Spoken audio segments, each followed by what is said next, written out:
how much do you bench press? If you're a weightlifter, I know you're hearing that question asked from those that want to know, how much can you lift on the bench? Well, I'm going to give you my answers for that, and I'm going to tell you my thoughts behind that.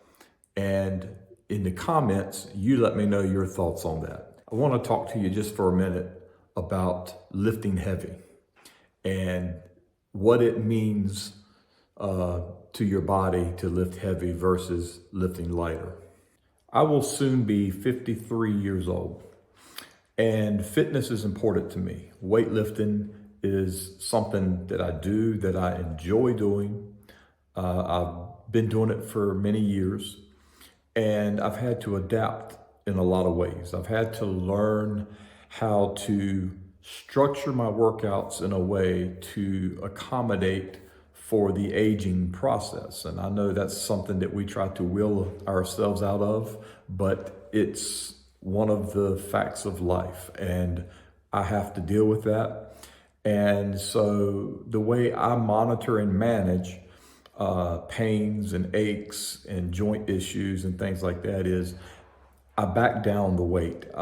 Lifting heavy has always been important to me, but I've learned one concept over the years that has just paid great dividends for me, and I think it would for you too if you're over the age of 40.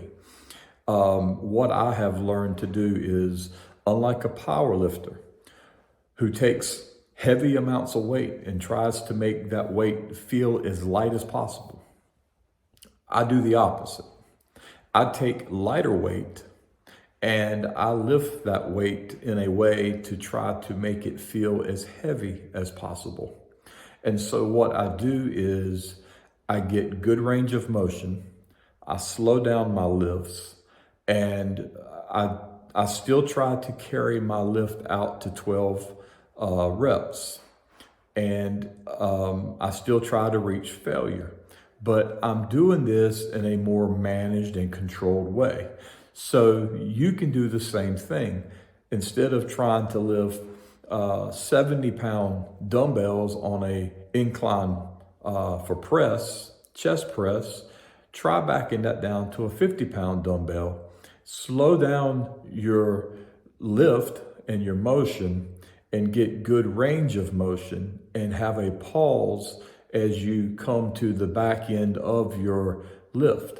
This will help you to protect your body, your joints. It will be a lighter weight, but it will feel heavier. And if you don't believe that, try doing that. The other thing is increase your sets. If you're doing 3 sets of a dumbbell bench press on the incline, let's say you're doing 3 sets as your typical, change that up. Multiply that twice. So do that for 5 or 6 sets, and you will see what I'm talking about, and you will feel those results. It's amazing how when you put mind, muscle, focus into action, and you start focusing on the muscle group and really paying attention to that muscle group, and you are slowing down the motion so that you can actually feel those muscles engaging, those fibers engaging. That is when you will get results at an older age without trying to lift so heavy. So to answer that question, how much can I bench press? I couldn't tell you. I haven't maxed out on bench press in 7 or 8 years. So try what I'm talking about and leave it in the comments and let me hear from you how you do it and how you manage it. I'll catch you on the next video.